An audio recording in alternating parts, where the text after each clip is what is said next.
சிம்பிளா டேஸ்டியா வத்த குழம்பு எப்படி செய்யறதுன்னு பார்க்கலாம் வாங்க.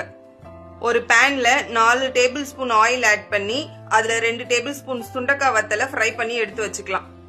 அதே ஆயில்ல 1 ஸ்பூன் கடுகு, 1/2 ஸ்பூன் சீரகம், 1/4 ஸ்பூன் வெந்தயம், 1/2 கப் சின்ன வெங்காயம், 1/4 கப் பூண்டு சேர்த்து வதக்கிக்கலாம். வெங்காயம் வெந்ததும் கொஞ்சம் கருவேப்பிலை, 2 மீடியம் சைஸ் தக்காளி சேர்த்து நல்லா வதக்கிக்கலாம். வெங்காயம் தக்காளி நல்லா வதங்கினதும் 1/4 ஸ்பூன் மஞ்சத்தூள், 1 ஸ்பூன் காஷ்மீர் மிளகாத்தூள், 4 டேபிள் ஸ்பூன் குழம்பு மிளகாத்தூள் சேர்த்து நல்லா வதக்கிக்கலாம்.